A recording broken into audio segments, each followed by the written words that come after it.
My daughter was in the hospital. No one came from family. But 2 days later, Mom texted, "Can you help with your brother's honeymoon fund? $5,000 should do." I just cut them off. The next morning, my dad called repeatedly, and when I answered, he was.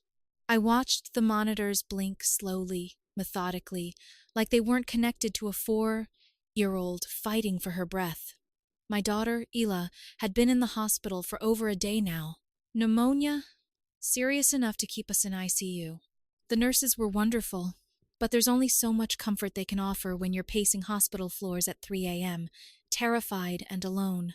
I sent texts the first night to my mom, to my dad, even to my brother Jason, though we hadn't talked in months because he was too busy with wedding stuff. No one responded, not a single word. I gave them the benefit of the doubt. Thought maybe they were asleep or missed it somehow. By the next morning, nothing. And I mean nothing. The nurse brought me coffee. I hadn't eaten. Isla stirred in her sleep once, but the oxygen mask was still on. I remember sitting on the little plastic couch by the window, looking out at the parking lot and thinking, no one's coming. And that realization, it gutted me in a way I hadn't been ready for. I didn't grow up in a perfect family, but we weren't estranged or anything. I called my mom every other week, helped my dad with paperwork when his back started acting up, even gave Jason and his fiancée $200 last month to cover some emergency with their wedding venue. I didn't even ask for it back. So, when 2 full days passed in that hospital room, and still no one called, I knew something had shifted. I was holding Ela's hand, watching her finally fall into something like real sleep when my phone buzzed. It was a text from my mom. "No. How's Isla? No. We're coming. Just this. Can you help with your brother's honeymoon fund? $5,000 should do." I stared at it so long the screen went dim. Then I just turned off the phone. That night, I sat with Isla and made a decision. I was done being the family's safety net. Dang. The emotional dump. If they couldn't show up for my daughter during the scariest moment of her life, then they weren't family to me anymore. I cut them off, blocked my mom, blocked Jason, didn't even bother with explanations, just disappeared from their world the way they had disappeared from mine. The next morning my dad called. Not once, 16 times before 9 a.m. I didn't answer the first 15, but on the 16th I did. And the second I said hello, he started yelling. What he said next made the air feel even thinner than it already was in that ICU room. He said they needed my social security number for a loan, and that was just the beginning. When I asked him why the hell they needed my social, he didn't even pause. He said Jason and his new wife were having issues with the honeymoon resort booking, something about a deposit that couldn't be refunded, and needing a second booking last minute. Their credit cards were maxed. And since I had better credit, he figured he'd just use mine for a small personal loan to float them through. Like it was normal. Like it was expected. I sat there in that uncomfortable hospital chair with Isla hooked up to IVs and machines and listened to my own father explain how he tried to use my identity to help my brother go to freaking Maui. He hadn't called to check on Ela. He hadn't asked if we needed help. He wanted my name and credit to solve a problem for the golden child. I hung up. 30 seconds later, a text came in from an unknown number. My dad again, using my mom's phone this time since I'd blocked him. It said something like, "Don't overreact. It's family. Jason's your brother." Then Jason called. I didn't pick up. Then his wife. I watched her name light up my screen like it had any right to be there. She left a voicemail, something about how this whole thing is stressing everyone out. And if I cared about the family, I'd help. That was the moment it clicked. They had never seen Ela as family. They saw her as my burden. Me. I was the backup plan. The reliable one, the extra card in their hand. So, I did something I hadn't done in years. I called my grandparents. They lived just outside the city. My mom's parents. We used to be close when I was little, before my parents gradually drifted away from them. I'd always assumed it was just because of age, or distance. I told them about Ela, about the hospital, about everything, and they showed up. Within 2 hours, my grandpa walked into that ICU room with a soft blanket from their house and a hot lunch and a thermos. My grandma brought a little stuffed dog she said Isla used to love when she was a baby. They stayed the whole afternoon, held her hand, talked to her even though she was sleeping, sat with me when I cried for the first time in 3 days. Meanwhile, my phone kept buzzing. My parents. Jason again. I ignored every call until later that evening, when I got an email from a loan provider. It said my application had been denied, due to suspicious duplicate attempts using matching personal information. My parents had already tried. They had filled out a loan application in my name, and when it got flagged, they'd had the nerve to call me and ask for my info so they could fix it. That was the moment I felt something shift, like the final string snapping. They hadn't just abandoned my daughter. They tried to commit fraud, using me. And they still hadn't even sent a card or balloon or a voice note for Ela. I took a long look at my phone, then opened my camera roll, found the latest photo of Ela sleeping, and sent it to my mom with just one sentence. You will never know her again. They thought I was bluffing. They had no idea what was coming. It took less than a week for everything to unravel. Isla got stronger. Her fever broke. Her breathing normalized. We were moved out of ICU into a recovery room. And every single day, my grandparents showed up with food, clean clothes, and stories about when I was her age. They didn't ask for anything. They just stayed. Meanwhile, my parents were spiraling. I didn't know at first. I wasn't checking anything from them, but my grandparents heard things. They still had some connections. A neighbor, a mutual friend at church, and little pieces started to trickle in. Turns out Jason's wedding had been financed almost entirely with borrowed money. My parents had taken out a personal loan months ago, probably assuming they'd pay it off with help from me, like always. When I cut them off and blocked their access, they tried to open another line of credit under my name. When that failed, they turned on each other. My mom accused my dad of being financially reckless. He blamed her for spoiling Jason like a damn prince. Jason, meanwhile, moved into their house with his new wife after the honeymoon fell through. They fought constantly. My dad lost his part-time contract work due to stress, and my mom was threatening to sell her car just to make a mortgage payment. It was happening faster than anyone expected. The second house, the one they were living in, technically belonged to my grandparents. I hadn't known that until my grandma told me over lukewarm tea in the hospital cafeteria. Years ago, they'd bought it as an investment and let my parents live there rent-free under the promise that they'd maintain it and take care of them in old age. That promise clearly meant nothing now. I guess my parents had been telling people I was helping cover the mortgage too. My grandma looked genuinely heartbroken when she told me that. I hadn't paid a cent toward that house, never even been asked. They just told people I had because I was supposed to. That was the role they'd given me in their little family story. When I removed myself, everything collapsed. Jason called me one night from a blocked number. I let it go to voicemail. His message was short. He said, "Thanks for ruining his life.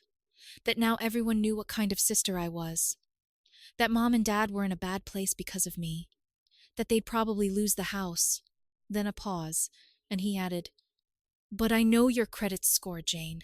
You're not going to get away from this forever." That voicemail? I saved it, then forwarded it to my grandparents. I didn't need revenge. It was already coming. I just didn't realize yet how far they'd actually go, or how badly it would all end. The next time my phone buzzed, it was from the hospital's financial office. They wanted to confirm something. Apparently someone had called pretending to be me, trying to update the billing address for Isla's hospital account. They gave my parents' home address and said all future bills should be sent there, and that I'd be out of state for a while, but the hospital flagged it because the voice didn't match the recording they had on file. That and the person slipped up and said, my granddaughter, when referencing Isla, who is my mom. They tried to reroute my child's medical bills, not to help pay them. Oh no, they made that clear in the message they left behind at the billing desk. They were trying to claim Ela on their insurance, somehow, fraudulently. Maybe they thought they'd get some kind of payout or coverage. I don't know what they were thinking. That was it for me. I called a lawyer. He said I didn't have a case strong enough for criminal charges, but I could file a formal fraud alert. I did. We locked down my credit, flagged all medical records. I listed my mom, dad, Jason, and his wife as unauthorized on everything. They couldn't call, email, or request a thing without setting off alarms. And then I went quiet. Didn't post anything online. Didn't respond to anything from family. But I did one thing. I sent a certified letter to my grandparents' lawyer, because they still had one on retainer from years ago, and told him everything with evidence, screenshots, voicemails, a copy of the hospital report about the impersonation attempt. Within 4 days, my grandparents took over full control of the second house. And I found out something else. That house, the one my parents had been living in for over 10 years, was in my name. My grandparents had quietly transferred ownership to me 2 years ago, just in case. They never told me. They were waiting until I was more stable. The only reason my parents hadn't known is because the mail was being sent to a P.O. box my grandma controlled. Smartest woman I've ever met. And so I made a decision. I gave them 30 days to vacate. No exceptions. They got the notice in person, delivered by someone from the lawyer's office. Jason called me screaming. His wife sent me a message that just said, "You're evil." My mom finally texted, not to say sorry, not to ask about Ela, but to beg me to reconsider, punishing them for a misunderstanding. Then came the final card they tried to play. They showed up at my grandparents' house unannounced. It was a Saturday. Isla was playing with chalk on the patio. My dad walked right past her without saying a word. My mom had tears in her eyes. Jason stood behind them, like some kind of backup muscle. My grandpa stepped outside. He told them to leave. They didn't. So my grandma came out holding a manila envelope. She handed it to my mom. Inside, copies of every debt they'd secretly taken out in my name, flagged and frozen now, plus a statement of the house transfer. Then she said one sentence, just one. And whatever it was, I wasn't close enough to hear. It shut my parents up cold. They turned around and walked off the property. That was the last time they ever stepped foot near us again. But it still wasn't over. Not yet. After they left my grandparents' house, it got quiet for maybe a week. I think they were scrambling, desperate. I could almost feel it, like a pressure in the air, like something waiting to explode. I started double-checking the locks at night, kept Ela close. I didn't know what they were capable of anymore. And then the letter came, not from them, from a debt collection agency. They had tried one last time to take out a loan using my info, but this time they tried to list me as a co-signer. The loan had been denied, obviously, but they'd still signed papers, still used my name. It was sloppy, and it got flagged, but not before the paperwork got passed around between a few sketchy lenders. That was when I realized they were truly broke. Like, no options left broke. My lawyer got the paperwork squashed fast, but we both knew what this meant. They weren't going to apologize. Not to me. Not to Ela. They weren't going to take responsibility. They were just going to keep digging until the dirt caved in on top of them. Then Jason's wife started posting online. Little jabs at me without using my name, talking about heartless family members and how some people think money makes them better. Friends of friends sent me screenshots. I ignored them. But I saved everything. It was sad, really. All that energy to protect the people who had destroyed their own future. Meanwhile, my grandparents quietly prepared for the next step. They had been patient long enough. They had given my parents years of rent-free living, supported Jason through college, helped fund a dozen other emergencies over the years. But now, with everything that had happened, they were done. My grandpa scheduled an official inspection of the second house. Turns out it was in worse shape than anyone knew. Leaks, damaged wiring, an entire bathroom that hadn't been usable in months. My parents had let it rot. The report gave my grandparents the last thing they needed, proof of neglect. And just like that, The 30-day notice became a 14-day eviction with legal backing. No more letters, no more warnings, just a sheriff's deputy scheduled and confirmed. And here's where it got unexpected. I was at my grandparents' house again, drinking tea on the back porch while Ela colored inside when my grandpa got a phone call. He answered, said nothing for a long moment, then hung up and went inside. A few minutes later, he returned with a fireproof lockbox I'd seen him keep in his closet for years. He opened it and handed me something I never thought I'd see. A full, notarized trust. It had my name on it and Ela's. Apparently, years ago, before everything went bad, my grandparents had started moving their assets quietly, slowly, just in case they ever had to protect the family from within the family. They'd seen how things were going. They just never thought it would get this far. Now, the second house wasn't just mine. The first house, their primary residence, had been transferred into the trust too. Jason had been telling people he was going to inherit it. My parents had probably counted on that. All those years of free rent, promises, control, but it was never going to be theirs. It was ours, me and Isla. And when the eviction day came, they didn't show up. They didn't fight it. They just left in the middle of the night, left behind trash bags and a broken TV in a house that smelled like bitterness. Still no apologies. No calls. No letters. Just silence. But the next day, my grandma did something that made it all feel real. The morning after the eviction, my grandma made pancakes like it was just another Saturday. Calm, peaceful. She didn't say much until after breakfast, when she handed me a folder and said it was time to stop pretending. Inside were the new estate documents. She and my grandpa had rewritten everything. The house, their accounts, the trust, all of it going to me and Ela.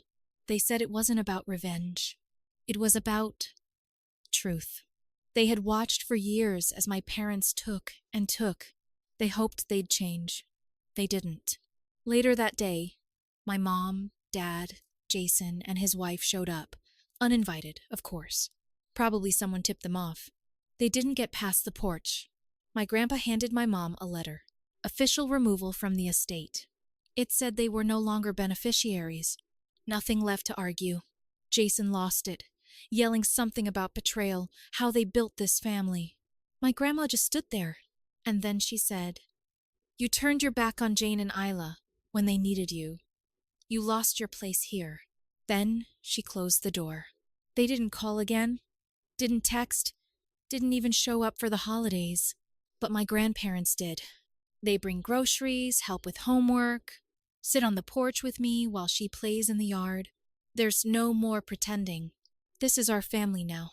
And honestly, it's all we ever needed.